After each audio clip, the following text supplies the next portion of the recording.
Call this meeting to order. The House Joint Committee on Administrative Rules. Can you take attendance, please? Chair Wozniak, Here. Representatives Johnson, Here. Wirtz, Farhat, Carter, Senators Waino, Bayer, McMorrow, Tice, Runstead.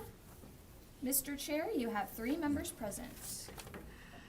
All right. So, good morning. Since we really don't have a quorum, there is probably, unless we get a quorum for voting, we will not be voting today, but we are going to take testimony. We are allowed to do that under the rules. So anybody that's put in a card that wishes to speak will speak today. We'll try and allot maybe 3 minutes for each person. If you can remember, just kind of keep it short. But I really appreciate the attendance today and the people that have signed up to speak today. I think that's important. It shows that this is an issue that is near and dear to a lot of you. So we're going to listen intently to whatever you've got to say. To explain the JCAR voting rules, though, we have 5 members of the House of Representatives and 5 members of the Senate. In order to be able to vote, a quorum is considered 3 on each side, and we don't have that. Now, we could have a quorum for a meeting, a regular meeting, or not have a quorum, but we need the 3 and 3 to vote. So that would be our holdup, all right?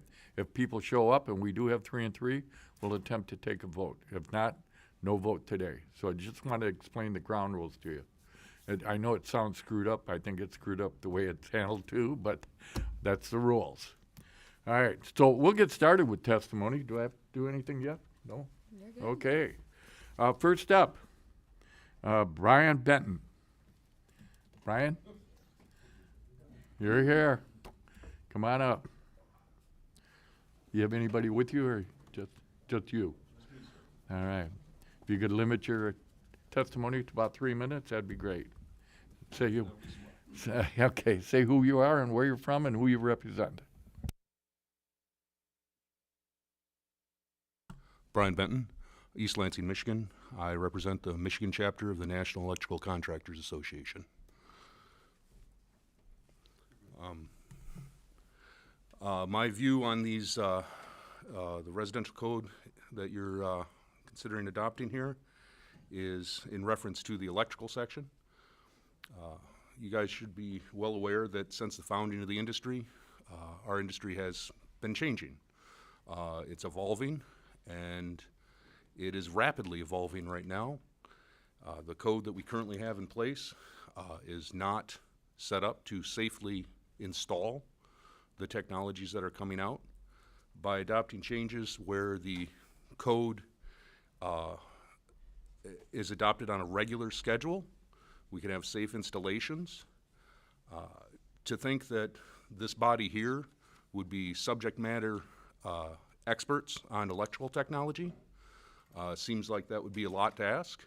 For the state of Michigan to support a panel of subject matter experts to consider the laws of the electrical code seems like an unfair burden to ask when the National Fire Protection Agency literally has panels of subject matter experts that address these code changes every 3 years. So I would support that by adopting the electrical code in the residential market the same as the rest of the state, we can have safe installations with these new technologies. Some of you or your constituents may look at things for, just resilience of having solar and photovoltaic system with batteries and a generator even in their homes. The current code that you have in place is not set up to address these new technologies like the 2023 National Electrical Code is. And as new technology comes out, the National Electrical Code will continue to address those. And that is our stance on that issue. Any questions from the committee? No? Yes. Thank you for being here today and for your testimony. One of the issues that we have with what's being put forward is that what they're suggesting we adopt is not the most currently accepted code, but the one prior to that. With your commentary on technology, would you prefer that we have the most recent code be adopted? I thought maybe I'm mistaken on that. I thought the electrical section was going to continue to adopt the NEC with the rest of the state. Am I misinformed? Well- It's different than the building code. It's just, I'm here to address specifically the I'm sorry. No, I appreciate it. Thank you. Go ahead.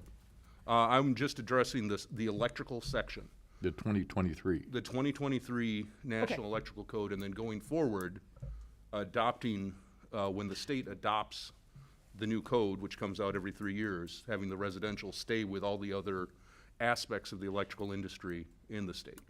Whereas right now, there's two different rule sets, whether you're in a commercial building or a residential building. Understood. Thank you. Thank you, Senator. Any other questions? No? All right. Well, thank you for your testimony. Thanks for coming in. Thank you, Chair.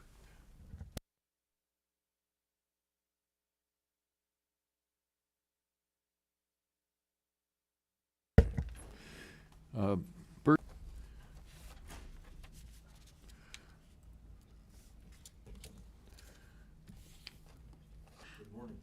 Good morning. Whenever you want to start, press the button. And just press. Hello, my name is Bert Gale. I am a member of the IAEI here in Michigan, also building official, electrical inspector, electrical official, zoning administrator. Wear many hats. I have several areas that I work in. I put a few on my card. One's Benzie County, another one's Ionia County, Lansing Township, and there are many more. I continually get calls from electrical contractors asking questions because they're confused because we have two different rule sets here in Michigan. We have the Michigan Residential Code, which has criteria in it for electrical installations for 1 and 2 family dwellings and townhouses. And that's a 2015 version of the code. And now we also have the 2023 Michigan Electrical Code, which is the 2023 National Electrical Code with the amendments. So very few of these electrical contractors will go out and buy 2 code books, honestly. So they're all trained, and by the way, when they take their test here at the state of Michigan to get licensed, they all take their test on the National Electrical Code with the amendments to the Michigan Electrical Code. And they're not trained on the Michigan Residential Code. So having one rule set for electrical installations makes a lot of sense. Now, I'm old enough and was a code official before all this Michigan Residential Code stuff came about in the year 2000. Before that, all we had was the National Electrical Code with amendments here in the state of Michigan. And it worked great. Everybody was on the same page. In fact, we would all have discussions about this code section, that code section, in this code section, as it relates to installations. And everybody was always on the same page. There was no questions. And then when the year 2000 came around, that's when things kind of got split between residential installations.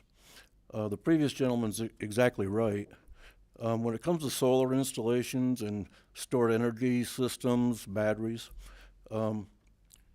awful lot of that is going into residential installations. There's no subject matter in the Michigan Residential Code for that, and other technology as well.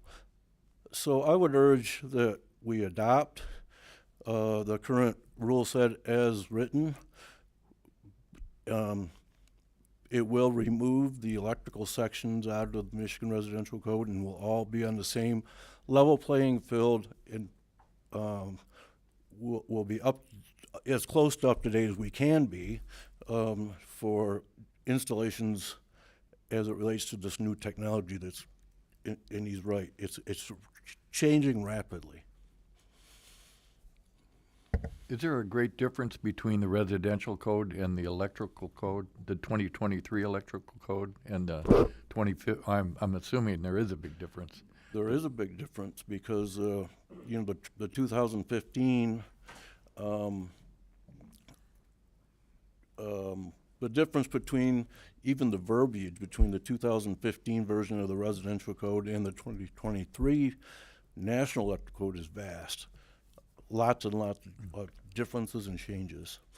On my way here today, I had an electrician call me to ask me, can you help me out with this kitchen countertop thing? Oh. Right?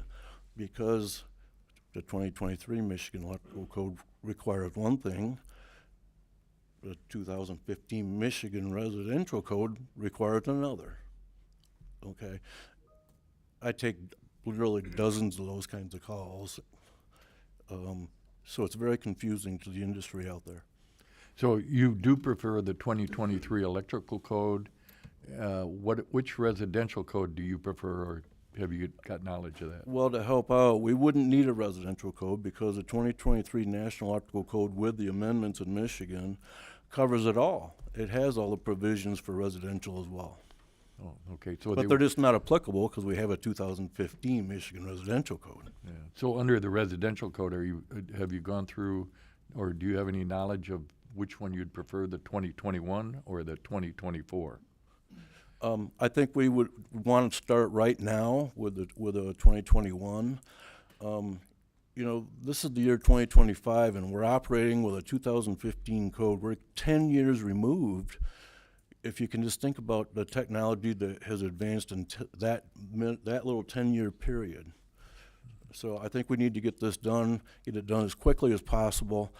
And then, honestly, after that gets done, we can begin the process of the 2024. Last thing we want to do is wait 3 years, 4 years, 5 years, however long it's going to take to go through this whole process again. Right. All right. Questions from Rep. Wards? Thank you, Chair. So what currently, when electricians take the test, you mentioned they take the test, what are they currently taking for the state test or the federal They're test? What tested on year? the 2023 Michigan National Electrical Code with amendments, which is the Michigan Electrical Code. So the 2023 national. And then what did you say your request is to move forward with that?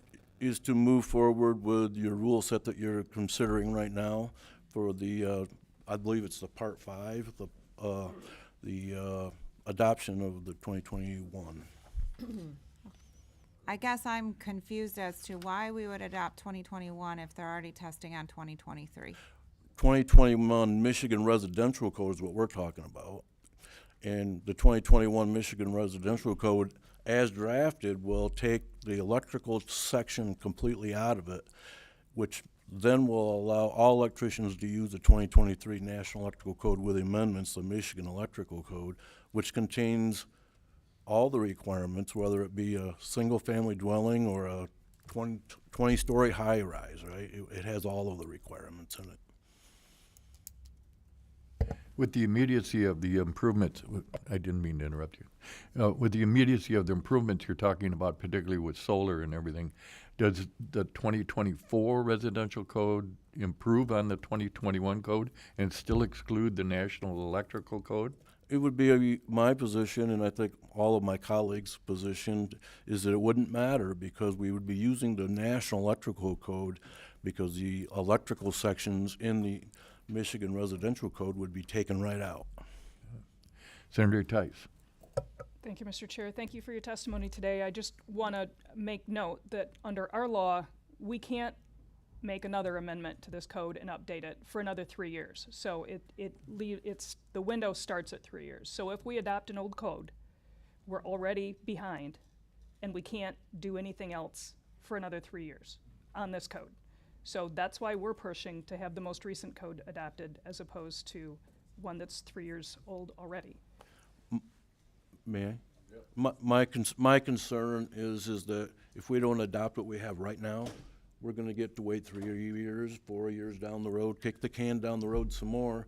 Now, instead of being 10 years removed, now we're 13 years removed, 14 years removed. So if we get this taken out right now, from the electrical side, we immediately go to the 2023 National Electrical Code with amendments, the Michigan Electrical Code, and we are up to date with where we need to be for electrical installations. And the last gentleman was exactly right. We don't have the subject matter in the Michigan Residential Code for these new technology installations. So we need to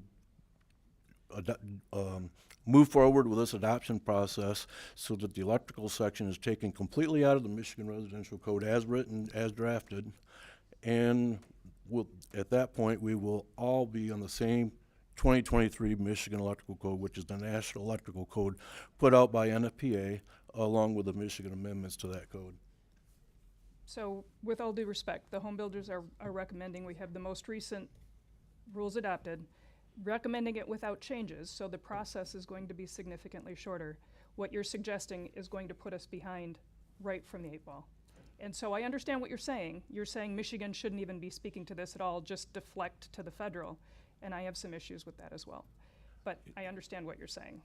Am I missing something? Because the rule set as written, I know. if you was to vote on it and vote yes today, would take the electrical out. section completely out of the Michigan Residential Code. So we would immediately at that point, well, as soon as your waiting period goes by, right, we would immediately be up to date for the electrical section of it, and there's no changes needed, just vote yes. I think there's something we have to straighten out as we'll go through testimony between the 2021 code on the builder side and the 2024 code as to what would be best for Michigan at that point. And I would have a tendency to agree with your conversation regarding the electrical code. Sure. As a building official, I can tell you that I would like to see it a yes vote as well, because you can't put a price on safety. And I can tell you right now that in my, I don't know, 30 plus years, I'm getting old, aren't I? 35 plus years in the industry. I've watched it over and over and over again that the state of Michigan will get pushed back from a special interest group like the Home Builders Association, and we will jeopardize safety over money. Rep. Johnson. Thank you, Mr. Chair. Couple questions. Have you notified Laura or anyone that you know in your line of work? Have you notified Laura of these discrepancies between the National Electrical Code and the residential code? Yes, Laura absolutely knows. In fact, the chief electrical inspector is part of our International Association of Electrical Inspectors group here in Michigan. So yes, Laura's very much aware. Okay. And do you feel they've complied with your requests? Well, they can't comply with my request because it has to go through this process. Actually, it actually doesn't, but and that's a long question and answer. But would you prefer that the National Electrical Code be kept out of all residential codes in Michigan for building, and they totally be kept separate? Is that what you're trying to suggest? Yeah, just as it's written in your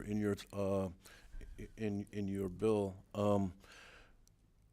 The Michigan Residential Code can be adopted without the electrical section because we don't need it. And then we might defer to home builders on what they prefer for the residential code, which best practices, leaving the electrical code out. Right. Okay, thank you. Thank you for that clarification. Really appreciate it. Any other things? No, thank you for letting me speak. Oh, no, thanks for coming in. All right, who we got next? John Danick.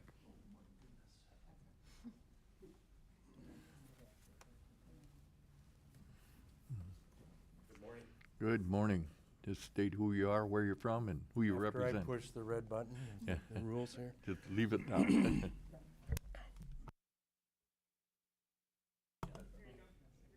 Red means on.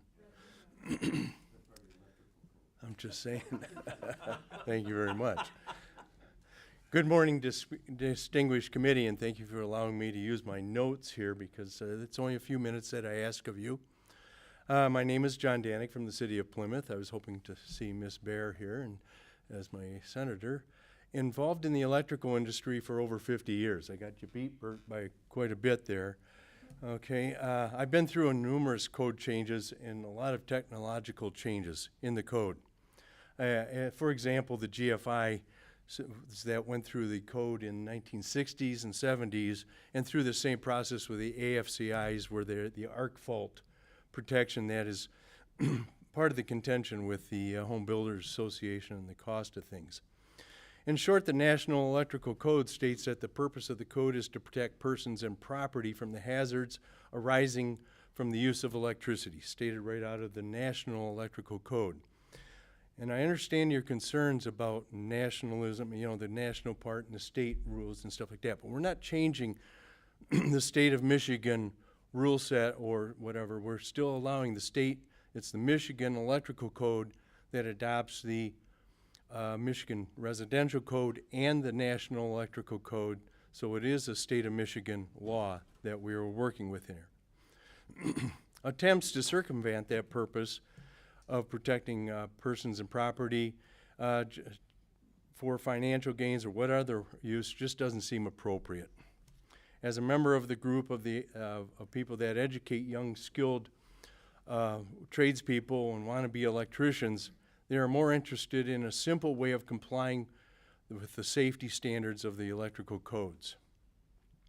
As stated by the others, technological and electrical industry has become more sophisticated and affordable for safety. I support the bill that provides one electrical code for the state of Michigan. I thank you for your time, but by the way, I was kind of looking, you know, this whole AI thing that's going on, and I Googled, you know, what's happening in Michigan. In Michigan, an estimated 28,000 homes experience electrical fires annually, accounting for 14% of all fires. These fires result in property damages costing close to $1 billion.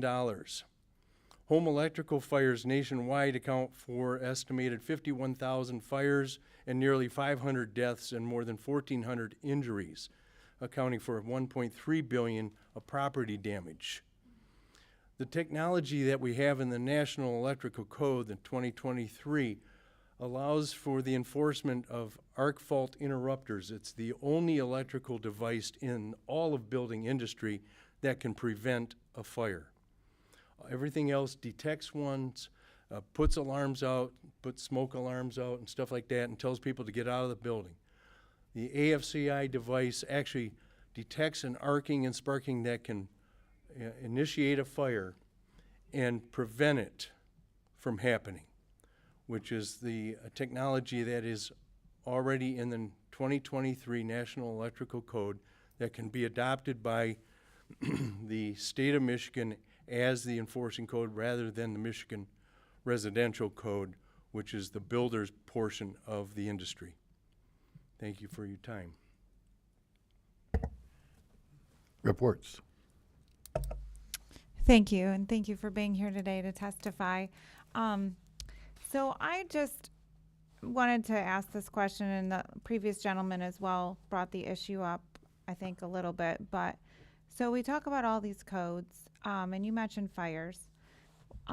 If an electrical inspection is done, and then say a week later there's a fire in that home and it passed the electrical inspection, is the electrical inspector liable? The most common answer for an electrical inspector or building inspector is it depends. Okay, if the house was passed in compliance with the codes, and you know all that goes into whatever litigation can happen with that, I don't know how that would happen specifically in that instance. It depends on how that fire was initiated. of course, but I just, I have a father-in-law who's a master electrician, been one for over 50 years. Him and my husband had a business for a while. And I feel like the frustrating thing is we keep splitting hairs on all of these codes. We have a federal code that could easily be implemented. And the reality is we do these inspections and we spend all this time and money. And in the end, no one's liable if there's a fire in that house that could have been prevented. And we've seen that in our own community.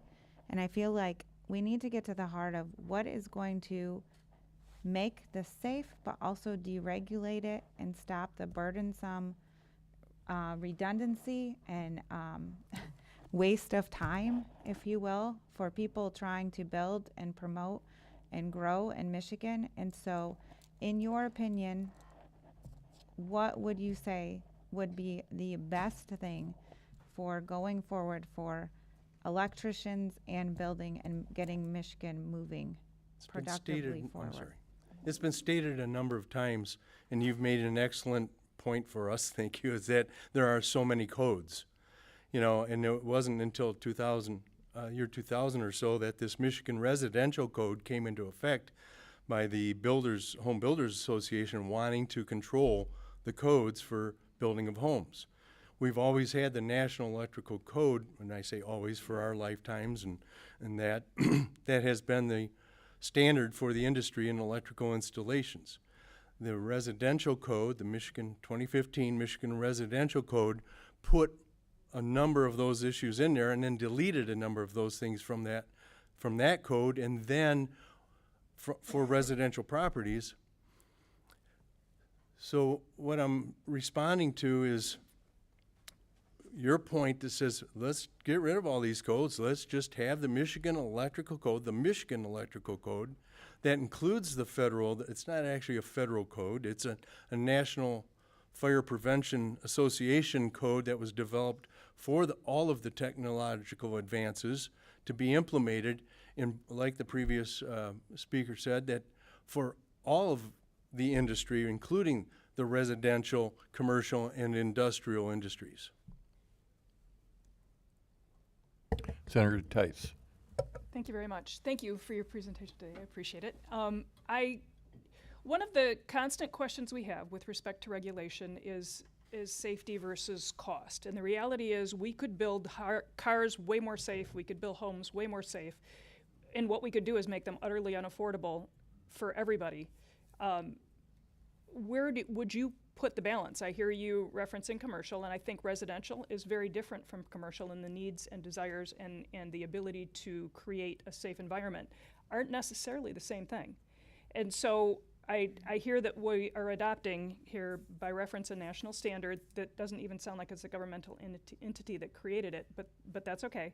Where would you put the balance between cost and affordability and safety? Like, you said that there can never be a time when you want to set aside safety, but the reality is if you're homeless, you want an affordable home that's as safe as you can make it at a price point you can afford. And we've already gotten out of that. I'm trying to figure out what we should be looking at as legislators. That's a moral dilemma for any of us to try to say whose life should be saved on electrical safety. That's not see how that. I I see worded the. it. I'm gonna. That's an unfair characterization of what I just said. I'm sorry. I was trying to process that question that says the analogy would be that there will be spent tens of thousands of dollars on granite marble countertops, and people won't spend a couple $1,000s for a device that can actually prevent a fire, which is deleted from the Michigan Residential Code. You know, not allowed in it. So the balance is we have had the technology over the years, and I referenced ground fault circuit interrupters came in, and it was a very expensive technology at the time, but then again, like our televisions and cell phones and everything, the technology becomes more affordable as it becomes developed, and this has already been a technology that has been made more affordable. I'm talking specifically about the arc fault protection that these devices provide in the homes, all homes, affordably, period. I don't feel like that answered the question, but, okay, thank you. Well, I'm sorry, couldn't help you there. Do you have an idea what, and what type of cost would be with an arc fault device in a home? Well, unfortunately, I haven't been contracting for a number of years now. Maybe somebody else might be able to answer that Okay. projectively, but, you know, the circuit breakers that you have to install in your home are as reasonable as they can be as required by the code now anyway. Okay. And I think our market's, Do you have any opinion on putting sprinklers into the residential code? no, I have no opinion about that. Okay. And, all right. Did, maybe somebody was playing an April Fool's joke, but I saw something about either GFIs or the arc fault interrupters being installed near commodes in the bathroom. Is that true or not? There are space limitations for the requirements for ground fault circuit interrupters in areas of water. So those, that commode happens to be in that space. Okay, so those requirements not are for the commode, as you said. It's for that space around that bathroom area. Oh, good. I can plug my phone in while I'm in the restroom, right? That's totally up to you, sir. Well, thank you for your testimony. Any other questions? No. Okay. Thank you, sir. All right, thank you so much.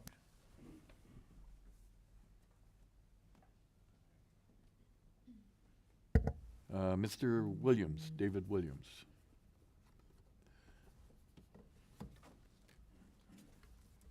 Morning. Good morning. Red light's on. You're good. It's already on, ready to go.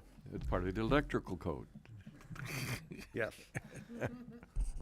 My name is David Williams. One of the questions that's been brought up is if we skip the 2021 edition and move forward to the 2024 adoption of the MRC, how soon could it be adopted? And it was suggested that it could be adopted in about a year. Though I like the optimism, there's reality. The 2021 International Residential Code was published on January 29th of 2021, 4 years, 2 months ago. It takes a long time to get a code adopted in Michigan. The Bureau provided a code change form to allow the industry stakeholders to submit proposals to change the code to produce the 2021 Michigan Residential Code.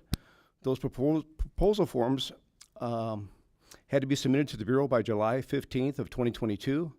The proposals were reviewed, acted upon by the Bureau, provided a draft for the 2021 Michigan Residential Code. Public hearing was held on March 21st of 2024. The rules were submitted to JCAR on July 8th of 2024. The rule set would need 15 session days to, if no action would become effective. They did not occur before December 31st of 2024. Almost 6 months and nothing happened. These rules should have been passed by JCAR last year. In 2025, the rule set had to be resubmitted to JCAR, which occurred on February 3rd, and I encourage the committee to not delay the 2021 adoption any longer. It has been with JCAR for over 9 months to get 15 session days. Doesn't quite seem right. As I mentioned, my name is David Williams. I've been an electrical inspector or electrician since 1974. I'm a master electrician, a registered electrical inspector and plans examiner, and an instructor at Lansing Community College for over 30 years. I've served on the National Electrical Code panel since 2006 for the National Electrical Code. I served as the chapter secretary for the International Association of Electrical Inspectors, IAI. And since we had our spring meeting in 2024 in Mount Pleasant, and some of the members signed a petition to remove the electrical provisions from the Michigan Residential Code to incorporate that by reference to the Michigan Part 8 rules or the electrical code. I will provide a petition signed by over 200 electrical professionals from that meeting. The National Electrical Code has been published by NFPA since 1897. Michigan had only one electrical requirements until 2000, when the MRC became part of Public Act 230, the State Construction Code Act. The NEC contains requirements for all electrical installations. The industry was informed that the MRC would have all the electrical requirements for 1 and 2 family dwellings, which proved incorrect. There are several areas that the contractor, installer, and inspector would have to use the NEC because the MRC does not cover those requirements. One quick example, if you ran a branch circuit to a detached garage or a feeder to a detached garage, it's not covered in the Michigan Residential Code, and you have to use the Michigan Electrical Code. The MRC is not used in the Michigan electrical exams, nor is it required to be part of an electrical apprenticeship program in Michigan. Most electricians do not own a copy of the Michigan Residential Code and those electrical requirements, The inspectors are required to cite violations on the MRC sections, and still the contractors do not own a copy of the MRC. When the state adopts a new code, a code update class is required for the renewal of your license. The MRC is not required to be a part of that code update class. The 2015 MRC is the current adopted residential code in Michigan. The MRC requirements are based on the electrical code requirements from the 2014 National Electrical Code. That technology had to be submitted for this changes in 2011. So the electrical technology is currently changing, is constantly changing, and the electrical technology in Michigan, of the Michigan Residential Code, is over 14 years. I would guess that your constituents would believe that their new home built today is based on the current electrical safety code requirements, not those 15 years ago. We should only have one electrical code in Michigan, and it makes it very difficult for installers and inspectors and contractors to have two different requirements that are out there that are not, they don't quite mesh in a lot of instances. We had mentioned earlier about the circuit breaker technology that we have in a lot of our homes. That dates back to 1930 technology. Can you imagine if we stayed in the 1930 technology? I mean, there's advancements such as the GFCIs came about in the 71 electrical code, and then the arc faults came in the 1999 electrical code. I mean, why would you not want to protect your home and your families? And I'd be glad to answer any questions that if I can help you with, because I've got some knowledge, and I'm glad to help out if I can. Hypothetical, let's say you're a homeowner, building a new home, and you're presented with a choice between the 2021 MRC, you call it, versus the 2024 MRC. Which one would you prefer to have in your home? The adoption process in Michigan is broken. What we used to have before they came up with the Single State Construction Code Act is municipalities could adopt their own. And it made a nightmare, because you had this municipality on one code, this municipality on a different code, and it was a mess. But by going to take forever to adopt a code, it makes it very unfortunate. Of course, we should always be under the most current code, but that doesn't happen in Michigan. And if we move now to delay the 21 adoption and go for the 24, it's going to take another 4, 5, maybe even 9 years. Who knows? We've had so many delays in code adoption, whether it's energy code issues or residential code issues. We need to be more consistent in adopting codes in a timely manner. Our constituents and our citizens of Michigan deserve better. Very enlightening. Questions? Rep. Wartz. I'm again going to kind of ask this question, try to get a different perspective maybe, but so we have the National Electric Code, and then you were comparing it to the Michigan Residential Code. If the testing is done on the National Electric Code and those standards, why do we need a Michigan Residential Code? Why can't we just get rid of that and continue to use the National Electric Code that you all are taking tests on? And this is in your rule set to remove the electrical requirements that are in the MRC and to adopt by reference the Michigan Electrical Code. So there won't be any more confusion if we can get this 21 adoption soon. And I've been advocating that for a long time, because it's been such a nightmare since we adopted the 2000 MRC. The requirements were different. In some cases it was covered, in some cases it wasn't covered, and it was very frustrating. And I went to the department, not just the Bureau, the department, I think it was 2 or 3 years ago, and asked about that. I said, well, why don't we get rid of those? And it made sense to them as well to not have conflicting requirements out there. So that's why it's moved forward this time. I think you pointed out some discrepancies in our system. Why would it take so long now to develop or to approve the 2024 code? I mean, look at our past history.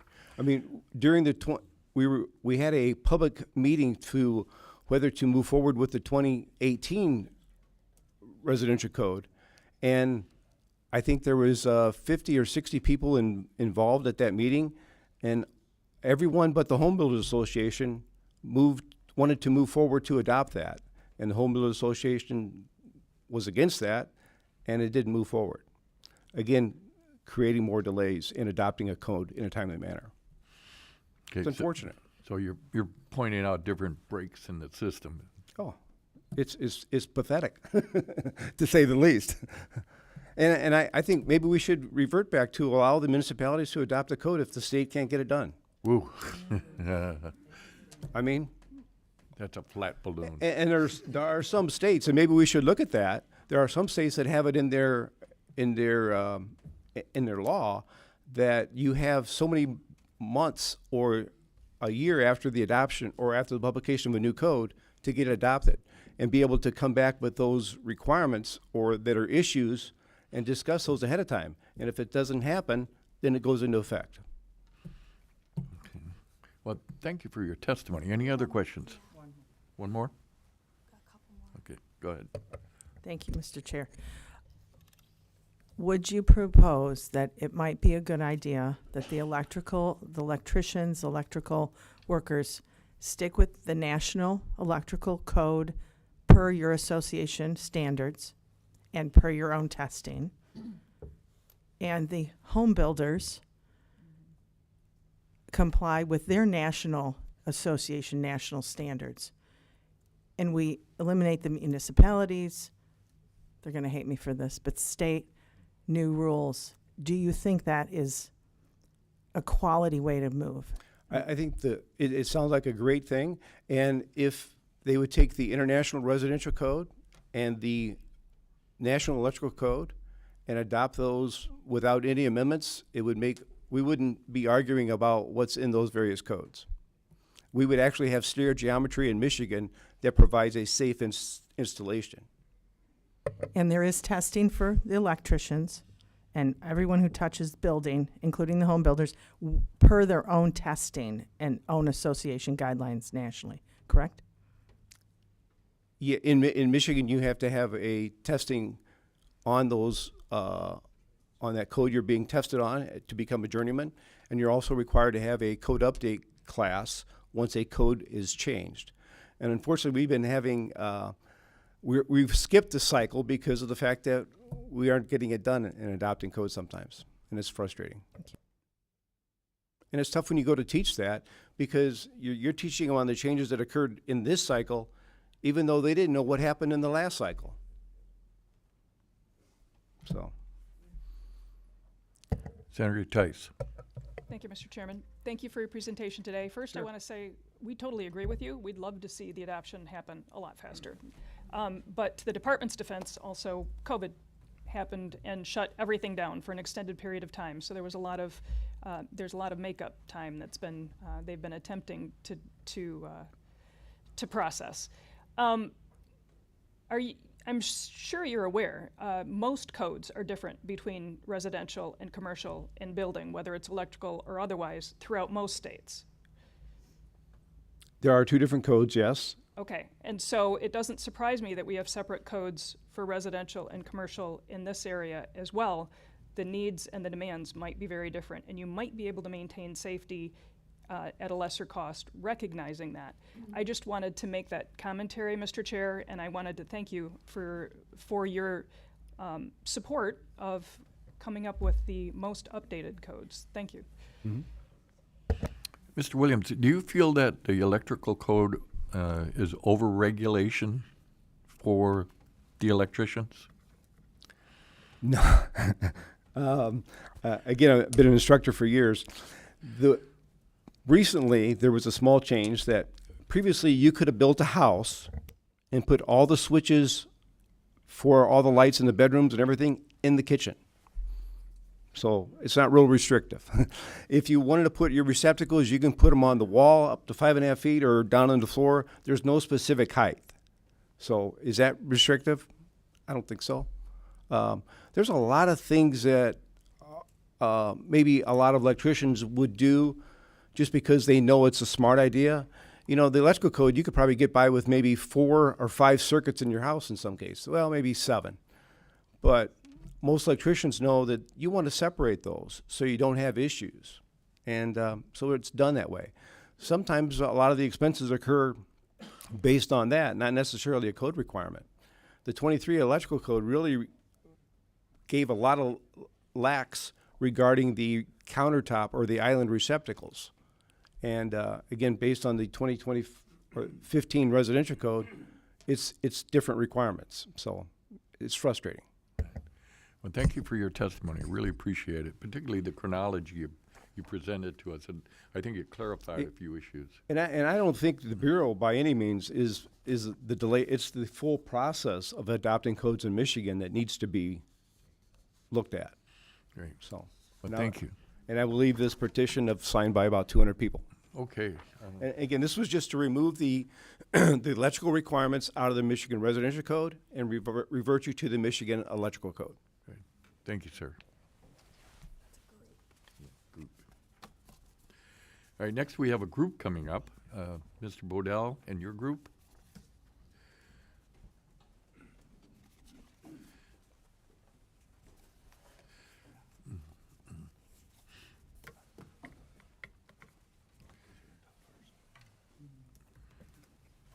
Mr. Bodell, I understand you're going to start off as a spokesman. Are you missing one person? Oh, on Zoom. On Zoom, yep. Right, okay. We're gonna get them up. Okay, we'll get them up. So It's one red light at a time, correct? it's okay. You can do Okay. as many as you want. Well, thank you. It's part of the Thank code. you for coming in today. My name's Jeff Bodell. I'm the current president of the Code Officials Conference of Michigan. We're the statewide, or we're the only statewide organization of building inspectors. There's a lot of regional ones, but we're the state organization. And we're here, and I know that the main thing here is 21 or 24. I understand that, as do my colleagues.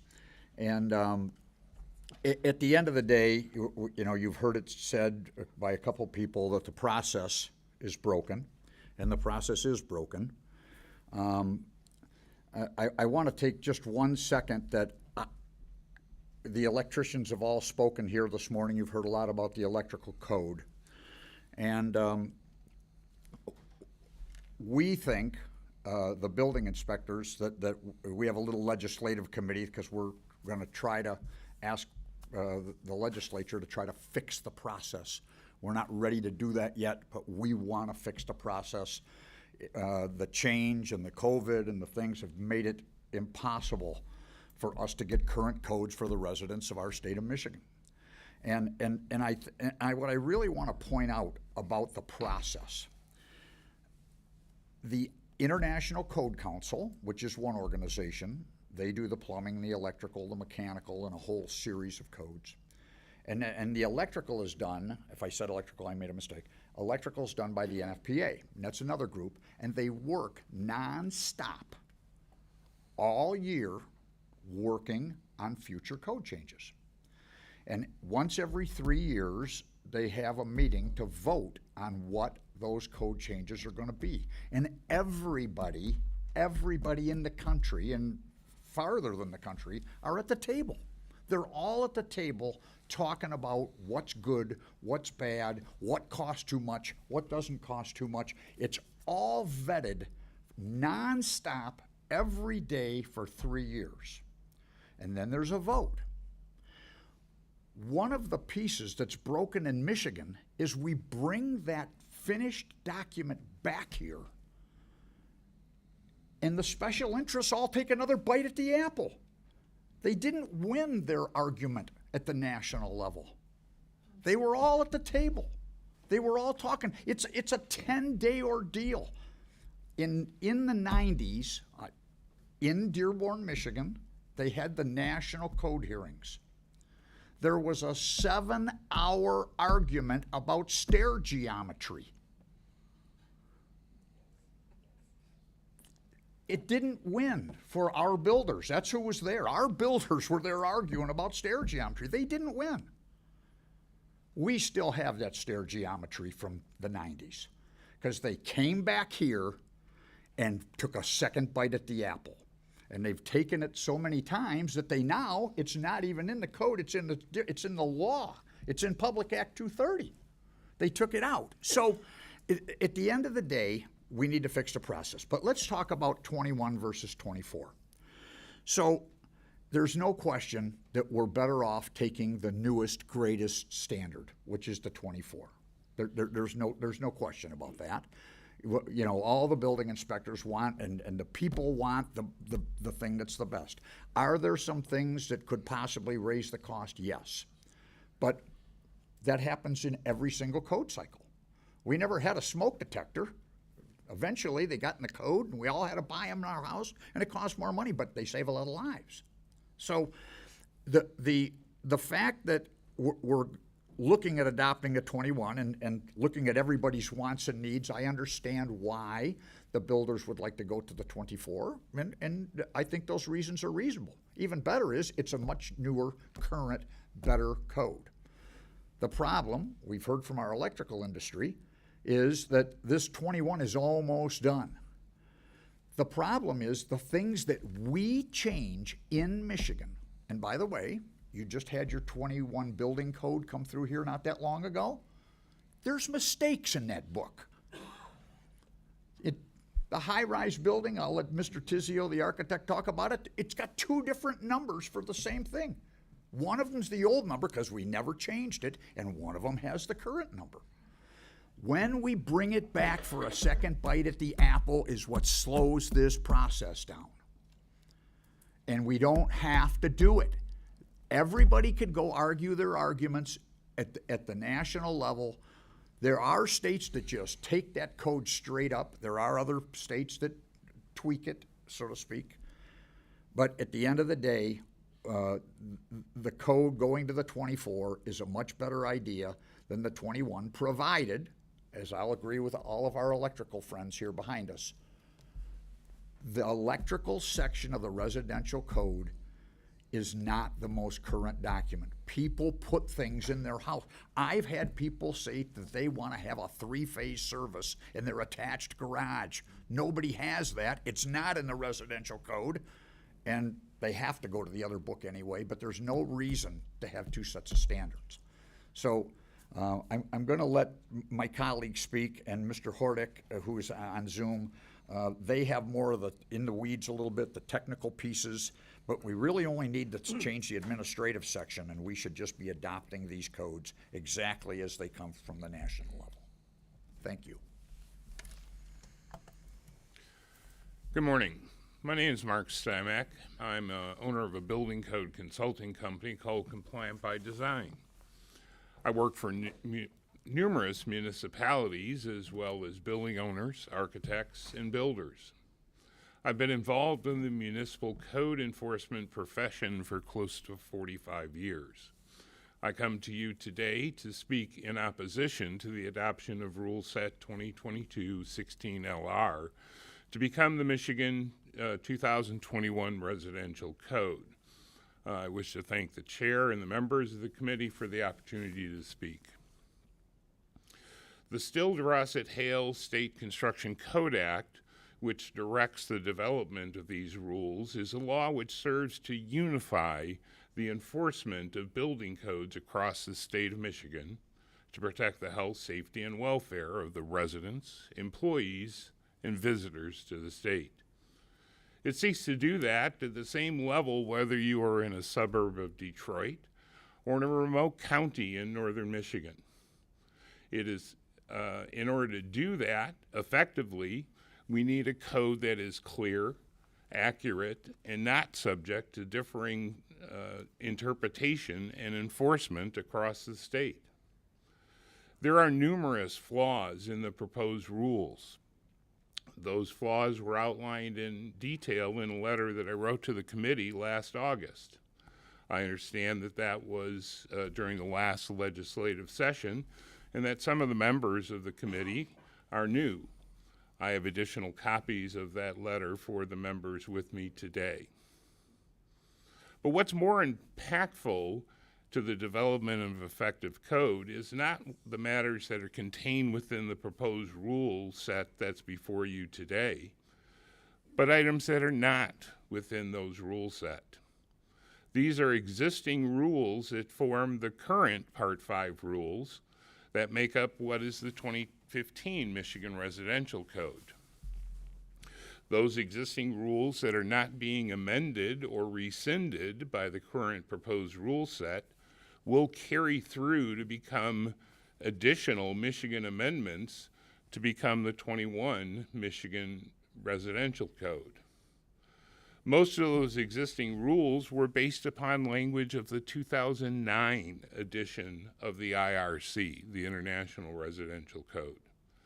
As stated, the International Family Codes are living, breathing documents.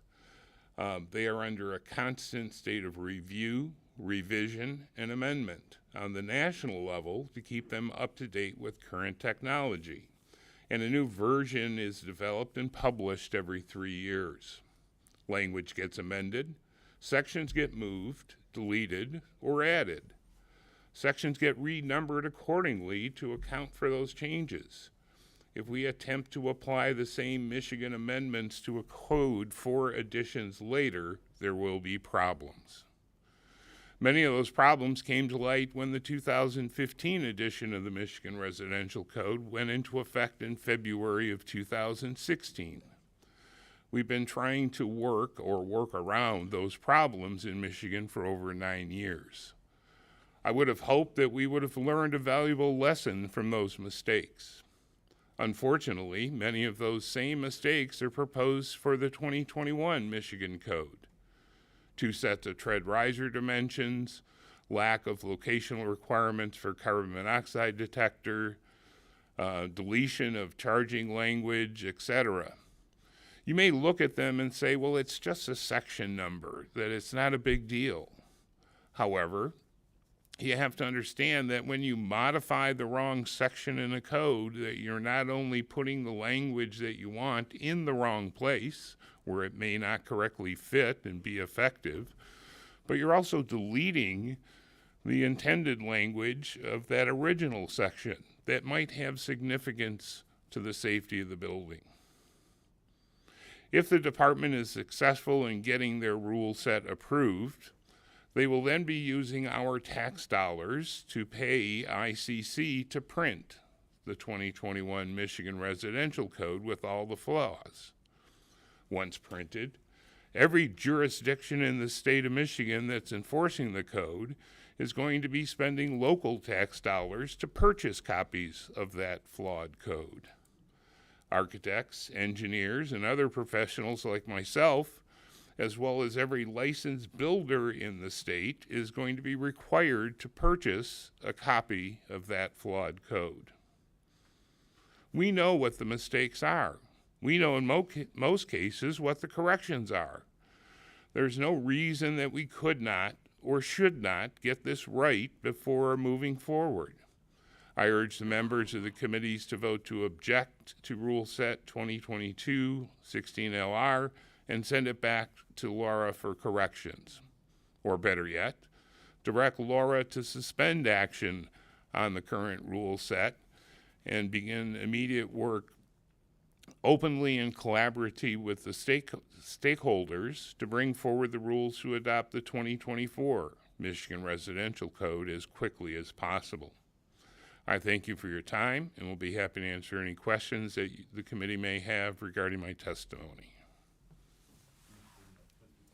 Yes. Buongiorno. Ben Tissio. I'm an architect. I've had my own architectural practice for 45 years. Actually, my first job out of the Army was with the oldest architectural engineering firm in the country, Smith, Henchman & Grills back then. That was in '68. I was an adjunct professor of architecture at Lawrence Tech for 38 years as well. One of my classes was building codes and residential codes, so I'm quite familiar with the process. I was sat on the state building code advisory committee for 9 years, 3 code cycles. I would get a call, like most of us on the committee back then, from the director of the bureau to sit on the committee. We would actually start the work in December before the new code was out. They had just a text of the new code, so that we had to get a jump on it. It would take us approximately 6 months for the committee to do its work with the public hearing, with the discussions, with the proposed changes. At the end of that 6 months, it went through the approval, I guess it was called the JCAR process, before it gets to here. That process took 2 years. So from start to finish, on the 3 code cycles I sat on, it took us 2.5 years to get to the point where the new code was adopted. The current process is broken. It's taken 8 years, almost to the date, for the family of codes to be adopted, with the exception of the residential code, and so the date is still counting on that. So it is broken and it needs to be fixed. I believe that there are numerous mistakes in the residential, all the codes. As Mr. Boudel pointed out, in Michigan, there used to be a high-rise section by definition in the international code was 75 feet.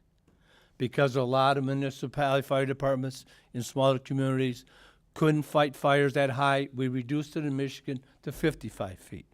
Well, in the last building code cycle, there's a conflict in the definitions of high-rise in 2 different sections. One has 75, the other one has 55. There are numerous mistakes like that. By example, there's an exception in both codes of when you need an architect. And architects, engineers, and surveyors are licensed under Article 20 of Public Act 299 of 1980. Unfortunately, the building code and all the codes reference the full Public Act 299. It excludes realtors, carpenters, every other section other than the architects, engineers. We've sent numerous requests for the Bureau to fix it. They ignore it. I hate to say it, but they do. And so these constant mistakes are being printed every year that the cycle's out. It's broken. We have to fix it. It's embarrassing. And I'm licensed in 15 other states. And frankly, I'm embarrassed to tell them that it took us 8 years to get a code in Michigan. And I agree with Mr. Bodell. The only real thing that has to be modified in Michigan in our codes is the administrative section to comply with Michigan laws. We don't need to modify the stair geometry. We don't need to modify all the other issues in the code. Why? Because it's vented at the national level. There are thousands of people that go to the code hearings and present their arguments for the codes. The system in Michigan is broken, and it needs to be fixed. And we would like to be part of that. So we're asking that we slow down the process now, and let's look at the 24 code. It's a much better code to get into. And then we can fix the problems once and for all. And by just modifying the administrative section, we don't need to spend 2.5 years, now 8 years, and counting for a code cycle. It's embarrassing. Thank you. Mr. Bodell? Yes, Mr. Hordick. Good morning, distinguished members of the committee. Can you hear me well? Yes. My name is William Hordyke. I am a registered building official, building inspector, and plan reviewer in the state of Michigan, and a licensed residential builder.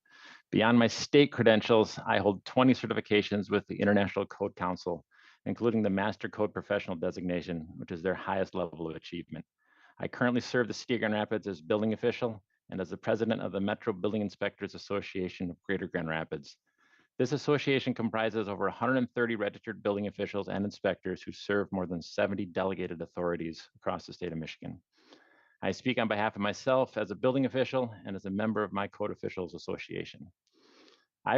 In short, I request that you return the proposed rules to LARA with the request that they adopt the 24 version of the respective codes.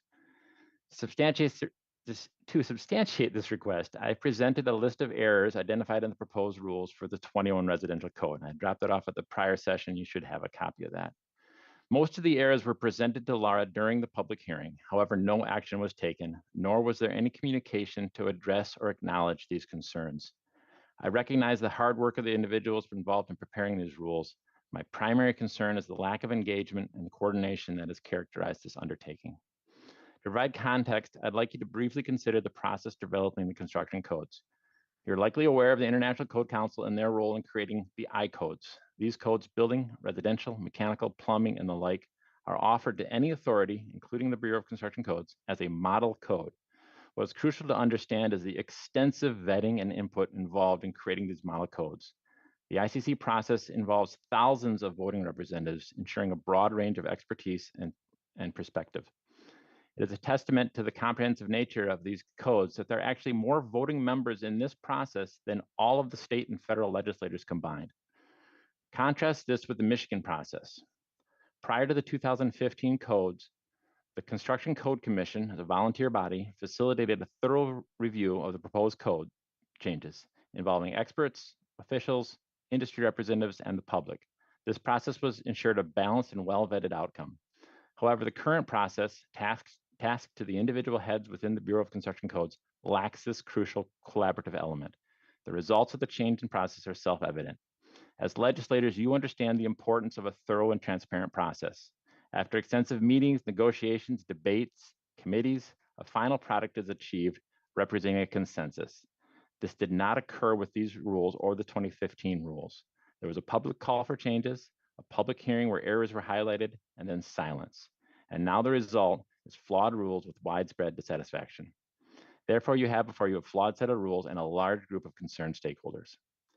In addition to returning the current rules to the Bureau, I urge you to be alert for upcoming bills that would propose changes to the Stiles-DeRoslett-Hale Single State Construction Code Act, Public Act 230. To improve this process, two options exist. First, the state can adopt the ICC model codes with minimal technical changes, noting only Michigan-specific statutory requirements. Or second, the Construction Code Commission is reinstated with the authority to convene a body of experts and interested parties whose recommendations are presented to the Director of Law for the considerations. I thank you for your time. I'd be honored to speak with any of you or your colleagues regarding this matter. Thank you. Senator Tice. I'd like to thank all of you for presenting and for giving us your opinions. I've heard commentary about this process being broken, utterly agree. Prior processes being better, and you specifically addressed the State Construction Advisory Board. Would it be your recommendation that that be reinstituted, and also what was the time frame associated with rule adoption under the advisory board? That question has been at our little committee, which is not yet statewide, but our little committee, we've talked about that question. And we think it's better if they would just adopt the national code with the changes to the administrative section within a given time frame. If we're not gonna do that, then the second best choice would be to because you're just taking a second bite at the apple with that group, unless it's the administrative changes. With all due respect, sir, the legislature exists for a reason. We're supposed to be making the laws. These rules speak with the voice of laws, so when we delegate something like that to a body that of people we don't even know, we're delegating our authority that our people elected us to provide. So I understand where you're coming from, but most certainly would like to have a state-specific review. And how did you say how long that process took prior?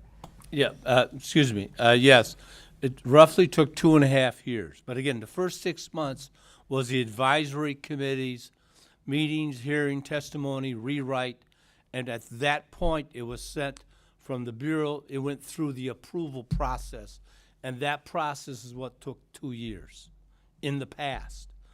I don't understand why it had taken 8 years to go through this code cycle. I have no clue.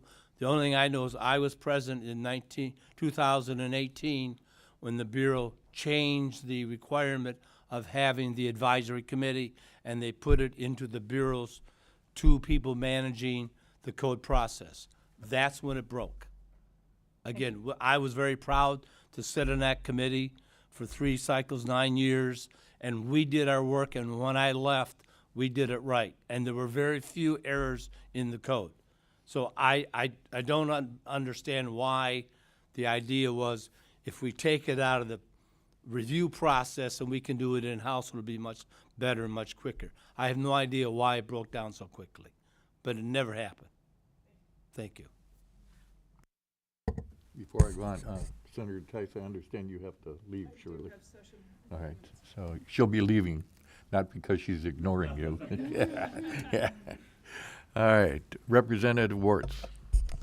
Yeah, thank you so much for being here. I think you guys helped maybe explain this a little bit better on the big picture, and to your point that one of you made, I'm new to the legislature, new to this, so I would very much appreciate those materials that you said you had. I just wanted to know, I have two questions. One is, you mentioned just the frustration and the length of time, and you review these and then they get sent back, and we've talked a lot today about regulation. And have you appealed to the governor's office at all on that issue? She brought this up in her State of the State address, that she'd like to work on deregulation, and maybe that there could be some accountability there with Laura. Have we? No. No. The answer Okay. is no, we have not. Something has, in the Bureau as a whole, has kind of changed. Back when Ben was appointed a long time ago, the executive director, I think he used to go find a legislator to make the changes he wanted. That kind of stuff doesn't happen today. The Bureau just kind of is the chauffeur of the documents from place to place, as I think they want it that way. And so we don't have anybody that pushes what we want. We don't have a lobbyist. We're a bunch of building inspectors. We don't have anybody to push what our thoughts are. We have to individually try to contact people like yourselves. And quite frankly, my group isn't that good at that. There's no question that if there was a better way for the building inspectors to be in more contact with their legislators, the explanations that you got today, you'd already know it. It's just that the building inspectors don't come to their legislators. They're too busy trying to enforce the codes in their jurisdictions. Okay, my second question and what your request was, so if we wait and we move forward with 2024 adoption and we stay essentially in this holding pattern, is there any penalties, or is there any fees that are going to be assessed, or do you see that as, what's the negative to that? I have heard of some negative things. I understand that there's a couple of states that got too far behind in their code processes.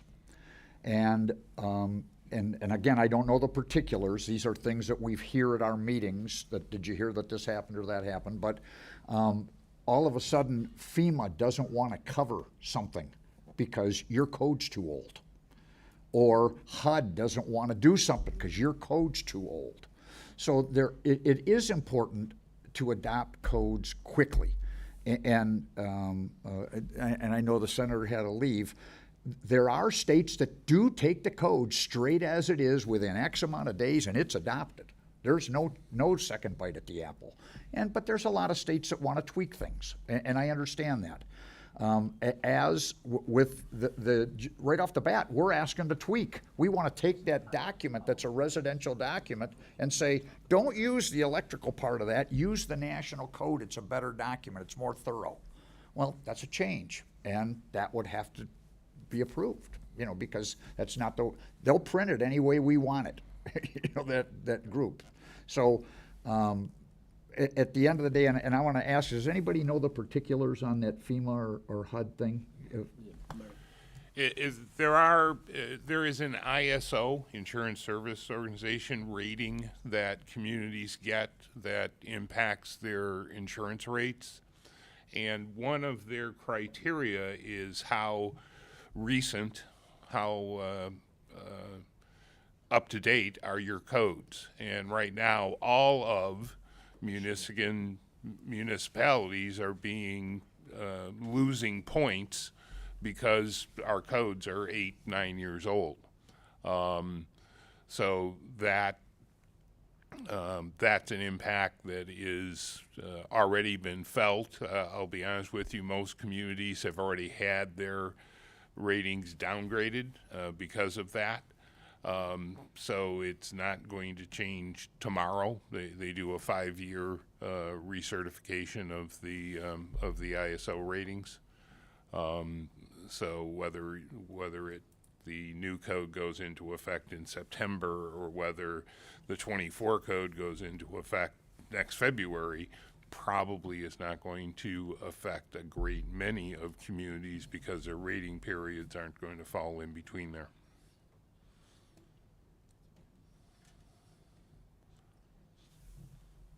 Interesting comments about that stair geometry. I was on the Construction Board of Appeals in my community, and we had a stair builder out there that did almost all the stairs in the community. And he didn't know the difference between a residential riser and a commercial riser. And unfortunately, he did a lot of jobs incorrectly. So he had to go back and do them all. And believe me, we heard a lot of complaints about that, but it did happen. So I can relate to that. Do you have any more comments, gentlemen? Mr. Hordak, any more? I had a quick comment on just an understanding that I had written down as the conversation was going on. A portion to understand in the residential code. The residential code was never meant to be in conflict with other codes in there. It's meant to compile portions of mechanical, electrical, and plumbing that are more specific to residential in there. What we're seeing with the problems with the residential code and the electrical code that are being brought up are more a result of the disconnect of the years of adoption than the actual language within the individual codes. The residential code was meant to mirror the NEC, and to the point that within the model code, without Michigan changes, there's a statement in the general that states other wiring methods, materials, and subject matter covered by NFPA 70, which is the NEC, are also allowed by this code. So it will point directly to the NEC code within the residential to say, if it's not here, you'll find it over there. But again, the problems that you're seeing, that you're mostly seeing, are because we're out of sequence with the code cycles. We're at a 2015 versus a 2023 code, and because Michigan makes changes in there. And that's the biggest problem that you're seeing of the disconnect between the electrical requirements in the residential and the electrical requirements in the NEC. Thank you. And gentlemen, thank you for your testimony. Very enlightening. All right. Arrivederci. Ciao. Who we got next? I think this is the last pile that we have. Who do you want? It's up to you. Yeah, you pick. Okay. I think this is the group that Andrew wanted, but he was asking to test. All right, Kevin McNeely. Is Kevin McNeely here? He's on Zoom. Oh, he's on Zoom. Yep, so Okay. give him just a All right. sec. See if we can get him up.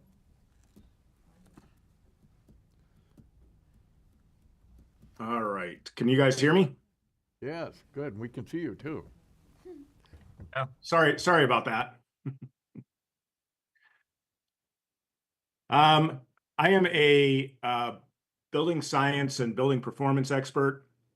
I work with builders to do code compliance, and I also work under all the major building certification programs, Energy Star LEED, National Green Building Standard, Passive House, to build to above code programs.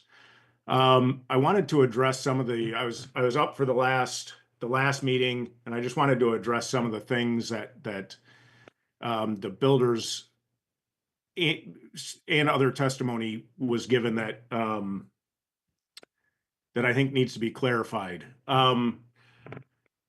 The first was that the builders prefer the 2024 code because it is more efficient. The energy code, the building code in general, is the absolute worst that the building is legally able to be built. I'm proposing that a solution that I think everybody could get behind. Now, the listening to the code officials, they might have some issues with this, but so adopt the 21 code as Laura has put forth, and then have Laura work with stakeholders to clarify any conflicts within the 21 code. with the 24 code being more efficient, the builders can choose to follow the 24 code if they want. But the 21 code would be in effect and would effectively be a floor for everyone in the state to build to. This would get us back. We're 9 years since the 2015 residential code was adopted. This would get us back into the swing of having codes adopted on a regular basis. Which leads me kind of to a little bit of irony that I found during the testimony, that the builders would prefer the code to be updated more frequently, so the cost implications and disruptions to business are not as drastic. As was brought up during the last hearing, it was the builders that encouraged the state to bypass adopting the 28 code because there were not enough significant changes from the 2015 to the 18 code to warrant all the education and training and new books and stuff. This would have made the transition from the current code 2015 to the 2018 code very palatable, and transition from the 2018 to the 24 no problem, and within the statutory timeline versus where we are now. To keep the state from being put in this position again, I recommend adopting the unamended 21 code, amending the State Construction Code Act to automatically adopt the national code cycle every 3 years, as was mentioned, is done in other states. This will keep builders happy with smaller increments from code cycle to code cycle. As they stated, was their desire during the testimony, they can build to the 24, as was stated during their testimony, and they can build to the 24 code starting now. This will keep Michigan on the leading edge of residential energy efficiency and building codes. Many at the last hearing seem to be interested in. I'm going to skip that.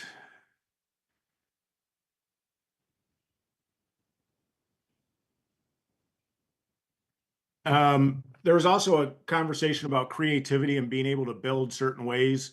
I went through and I looked at the 2021 code, the 24 code, and the current 2015 code.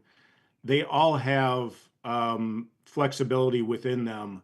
The 21 and 24 codes have the same compliance paths as 2015 Michigan Residential Energy Code, prescriptive total building performance.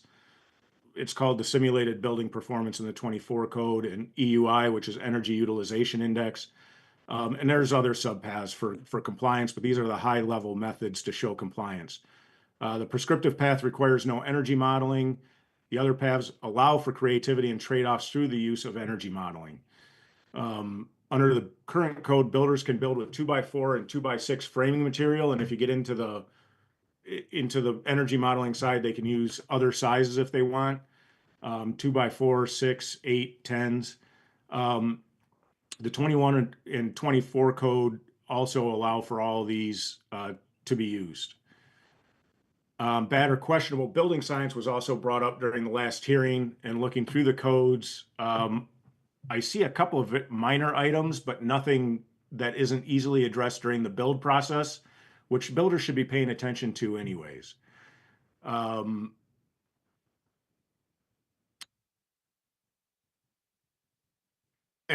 that's pretty much it. It's been over 9 years since we've adopted the Michigan Residential Energy Code. We need to get a new code adopted, and the 21 code is on the table. It's going to take, according to the director, it's going to take another 15, 18 months or longer to get the 24 code adopted, which is going to put us at 10, 11 years.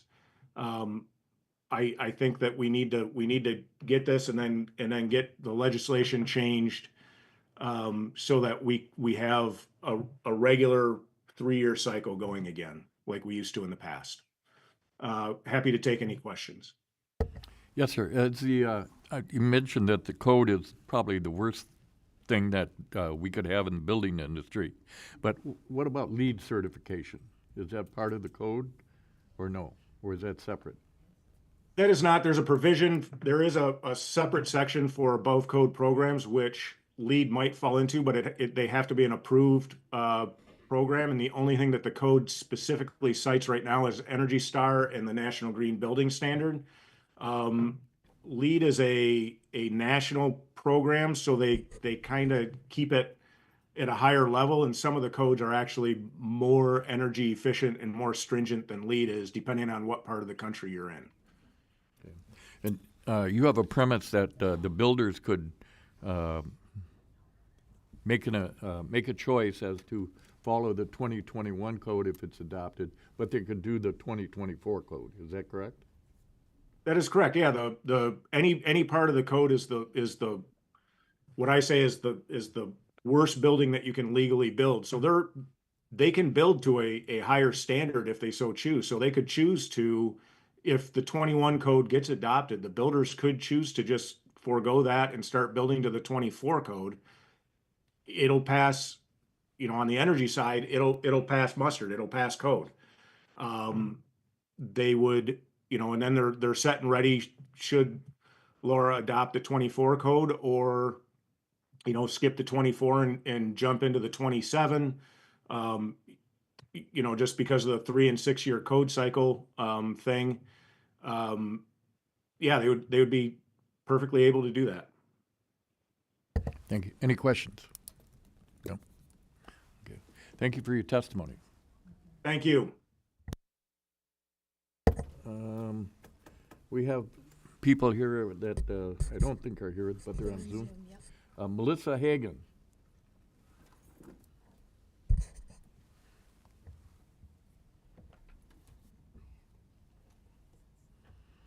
I am here. Very good. Go ahead when you want. We can hear you. We can't see you yet. Oh, she doesn't have video turned on, so just let her go. You can go if you wish. I mean. Okay, all right. Thank you. I'm here today representing the Michigan Realtors in their quest for affordable housing. I'm an attorney that is currently with Cole Stoker and Toski. I've been an attorney since 1989, and I specialize in administrative and construction law. So I am here today to offer this committee some testimony on the legal aspects of Laura's position vis-a-vis the 24 versus the 21 code, as well as Laura's position on Part 10, which is the Michigan Uniform Energy Code. And starting there, in 2012, the Construction Code Act was amended. The definition of code deleted Michigan Uniform Energy Code and replaced it with International Energy Conservation Code. Importantly, the 2012 amendments did not provide authority for the director to amend the residential chapters of the IECC, just the commercial. And you'll find that under Section 4, Subpart 5. And why was the Energy Code eliminated as a part of the definition of code under Michigan law? Why was it taken out? Well, because the Michigan Residential Code already has Chapter 11, which includes an energy code. So as these electricians were arguing, we have redundancies, but the legislature anticipated that and made it so that we would start with an energy code, and sooner or later that would be eliminated and we would roll into one residential code. And it makes sense to have one, not two energy codes to avoid conflicts. And it also makes sense to have the energy provisions used for residential construction, again, all in one place, all in the Michigan Residential Code. And I guess the point here is that there is no legal authority under the Construction Code Act, or anywhere else for that matter, for Laura to do what it is trying to do with Part 10, which is amend the residential portions of the IECC. It's not allowed in the enabling statute. And as this committee is well aware, an agency rule that falls outside or goes beyond the parameters of its enabling statute is invalid. And I believe Senator brought this up before. Why? Why does an agency rule have to strictly comply with the language of its enabling statute? Because it has the force of law. But it is a force of law. It is a law written not by elected legislators, but rather by appointees or agency employees, which then makes this committee's oversight absolutely crucial.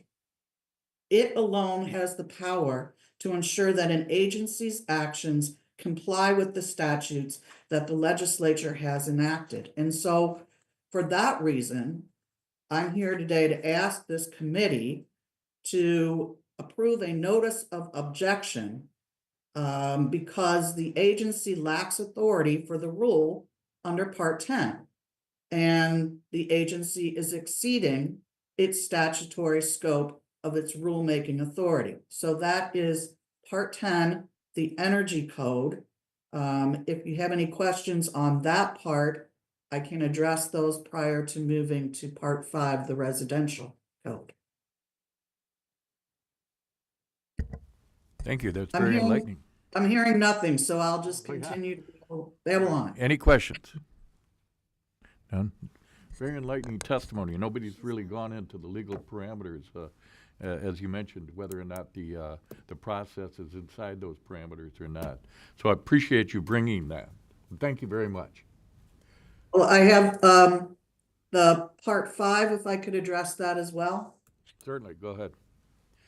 The dispute between the 24 and the 21. Now, Laura says you can't adopt the 24 because the construction code requires a 6-year sequential adoption. And therefore, they've got to adopt the 21 because they already skipped the 2018. Well, that's simply not true reading the statute. And Michigan law is clear that courts do not assume that the legislature inadvertently omitted from one statute the language that it placed in another. And what we have here is, again, Section 4, Subpart 5. And that section uses the word shall, and it requires, therefore, that an amendment for every 3 years, and I'm going to quote, to coincide with the National Code change cycle. That's in Subpart 5. But the Michigan Residential Code is not subject to Subpart 5. Instead, according to the legislation, the Michigan Residential Code has its own subpart, and that's Subpart 6. And Subpart 6 requires amendment once every 6 years, but not more than 3 years. So unlike Subpart 5, which speaks to code cycles, Subpart 6 speaks to years. So as long as the adoption is within the 3 and 6 year limitations, parameters, if you will, then you can adopt whatever code has been promulgated by the international codes. You don't have to go sequentially code by code by code. And, this has been borne out through Laura's own past practice with respect to the commercial code. Now, the commercial code under Subpart 5 must be updated every 3 years to coincide with the national code change cycle. Yet, at the end of 2024, Laura replaced the 2015 commercial code with the 2021, skipping the 2018.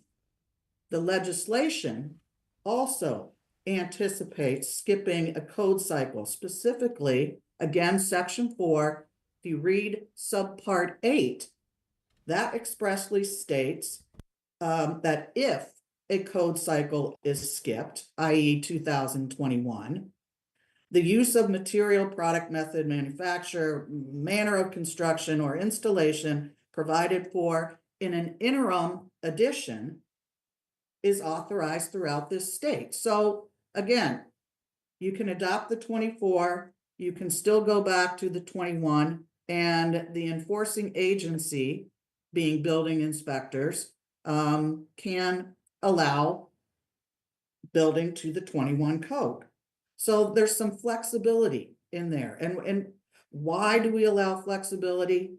Because the I codes developed by the International Code Cycle are model codes. It's not one size fits all. So, of course, Michigan is going to have different needs and thus different rules than Arizona, for example. So overall, as a matter of law, the agency's interpretation of a statute, it simply can't conflict with its plain meaning. And what Laura is doing does. They do not have to adopt the 21. And it makes sense to have a residential code for new construction that people can afford. It makes no sense to have a new construction code that only a few people can afford, that prices out a large number of your constituents, the people who can afford electrical upgrades, electrical carports, sprinklers, they can get them on their own. Those are options that they can have their builder put in their personal contract. But the people who can't afford these things should not be required to pay for them, if in fact they even can. Because state mandated unnecessary upgrades are directly contrary to the idea of affordable housing.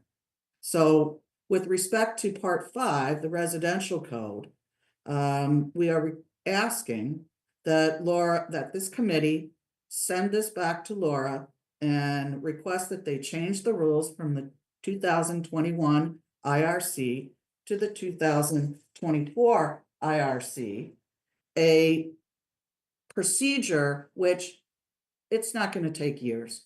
The APA provides for 10 days for this, 15 days for that. The largest one is, I think, 28 days.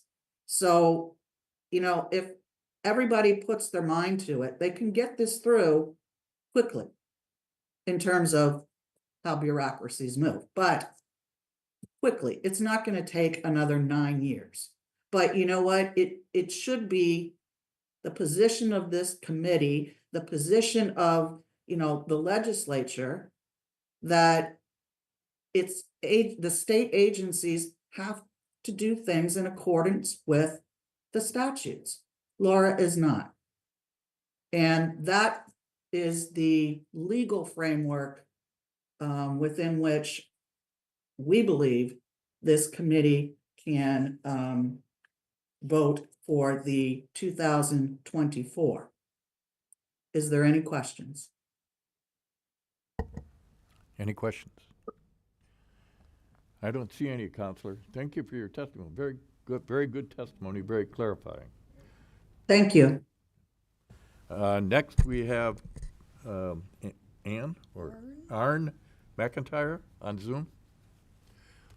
Yep, I am here. Can you see me?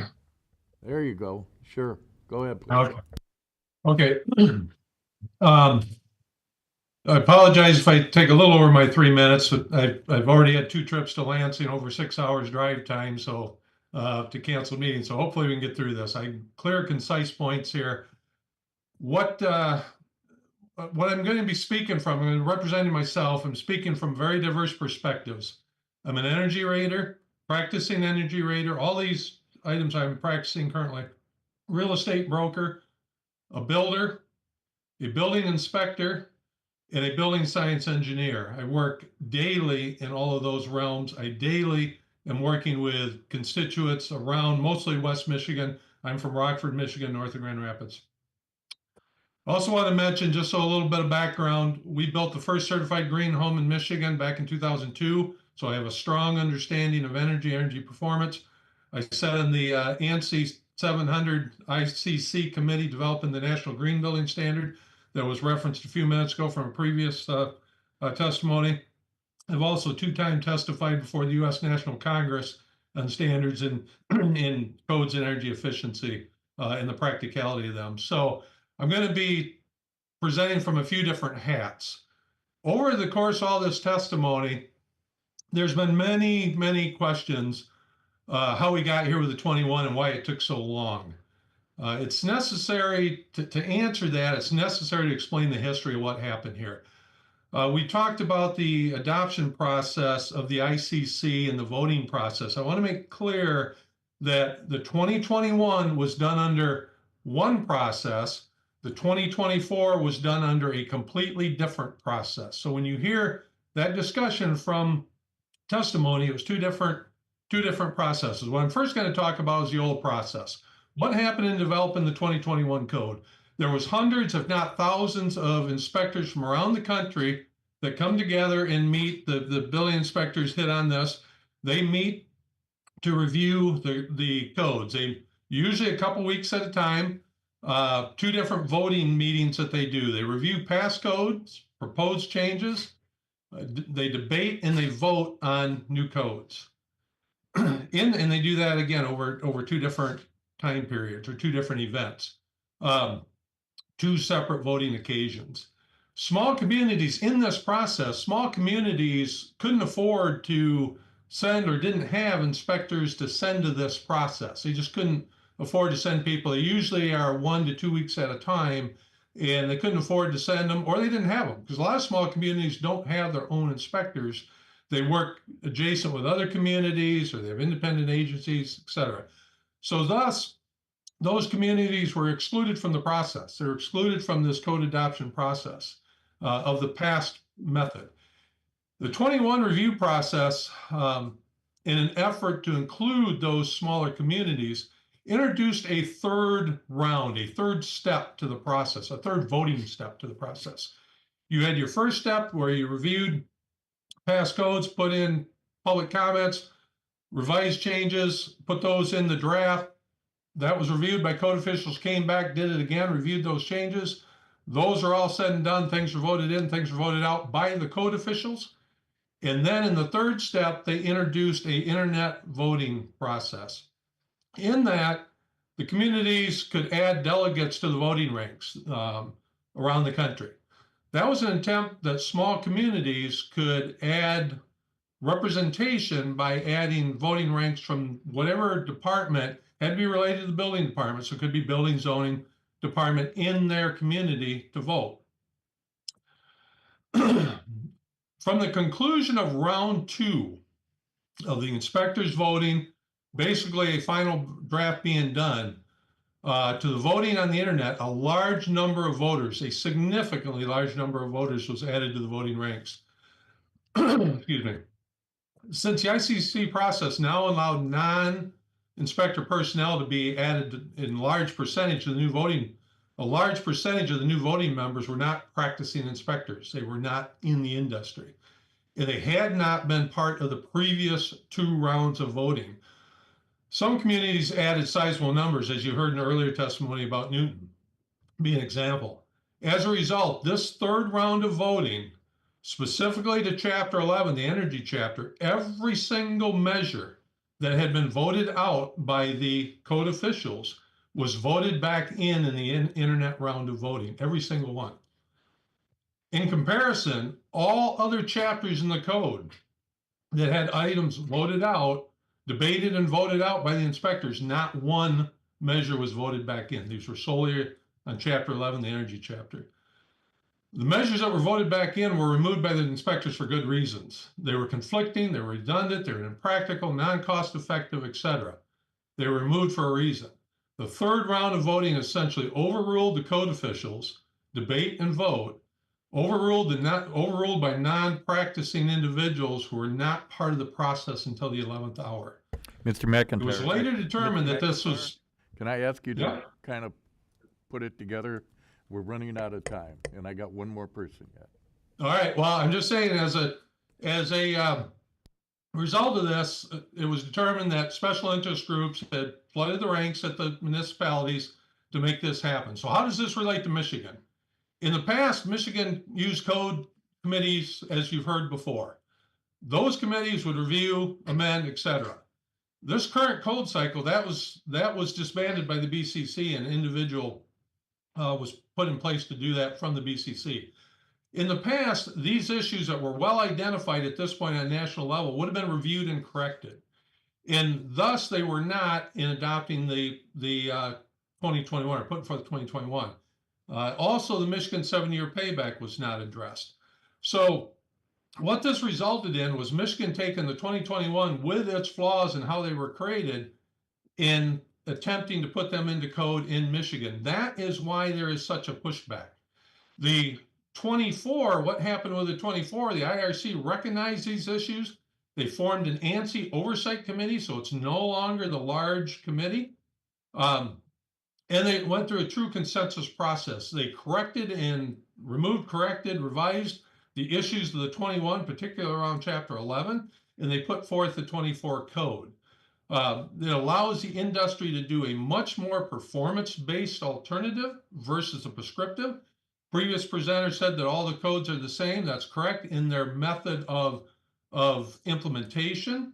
But the difference is in the 21, the prescriptive path, there's significantly more prescriptive items that conflict with other areas of the code. That's what happened with the first process. So the statute, I'm going to go on to a couple additional points. Statute clearly states that we do not adopt more than every 3 years. So if we do adopt the 21, we're worried about getting up to current cycle. If we do adopt the 21, it will be no less than 3 years before we can adopt the 24, till we can correct the issues that we all know, and you've heard it from the inspectors, you've heard it from the industry, that are in the 21.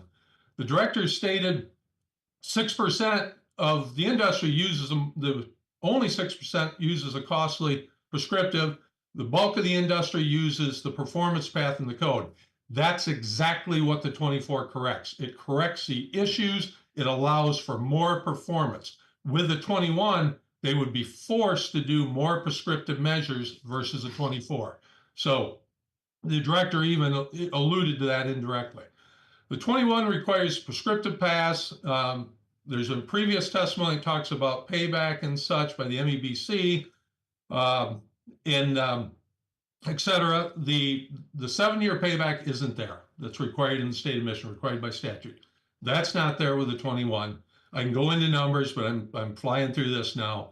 So in summary, I want to say a couple things here in summary. The 2024 code implementation is more efficient for the industry.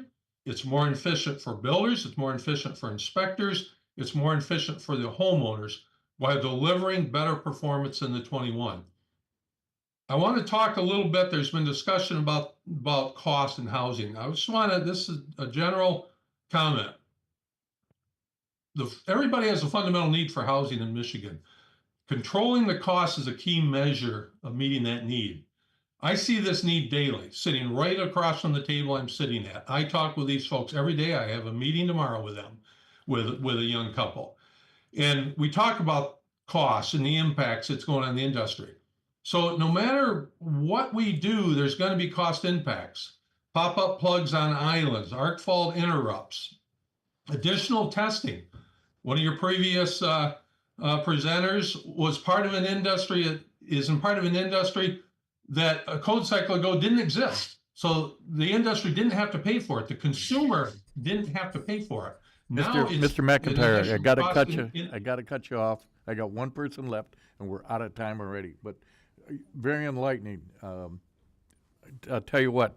If you got let me say one last thing, please. I just want to say that in all these code processes you've heard, the ANSI process, various processes, in the representation from all the various groups, there's one group that's not in there that please don't lose sight of, and that's the constituents. That's the Michigan homeowner that is not in any of that representation. That is the job of this committee, to represent the Michigan homeowner. Please keep that in sight. Thank you, Mr. McIntyre. I think prescriptive versus performance is very important. Thank you for your testimony. Got one person left, Martin Van Berlo.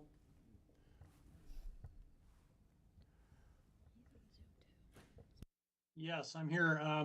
Then I got to try and get myself Go ahead. You got about 2 minutes. video here.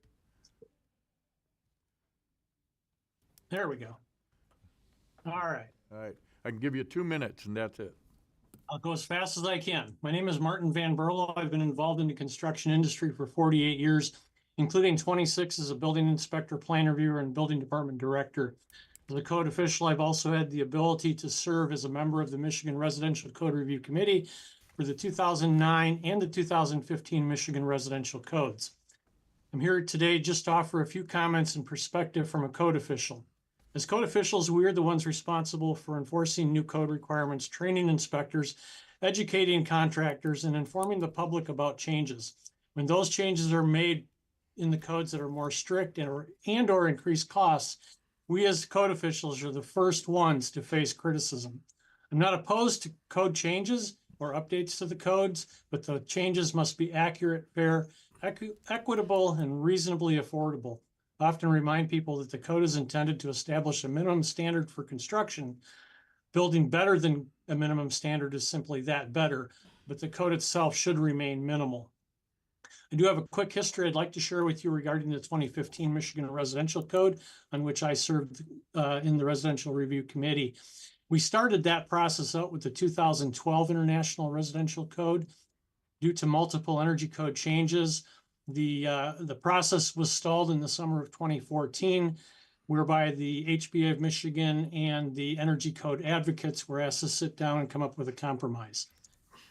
Their compromise allowed us to continue the process, which was near completion in late fall of 2014, and then it became stalled again when LARA held a public meeting to consider updating to the 2015 International Residential Code instead. You got 1 minute left. Consequently, we did eventually work our way to the 2015 code. So this is not the first time that you've been asked, or I'm sorry, JCAR has been asked to stop a process, to look at something different, to move to a newer, more updated code. The 24 code is more refined. It's a better code. ICC experts in training classes have indicated that, and we simply need to stop this process of the 2021 residential code review, drop it off the books, tell Laura, go back to the table, look at the 24 version, and come back with a more improved, better code, something that's more equitable to the citizens of the state of Michigan. Thank you. Very concise. Really appreciate that for consolidating that. You're welcome. All right, thanks. All right, as far as the rest of our meeting, we're going to go at ease.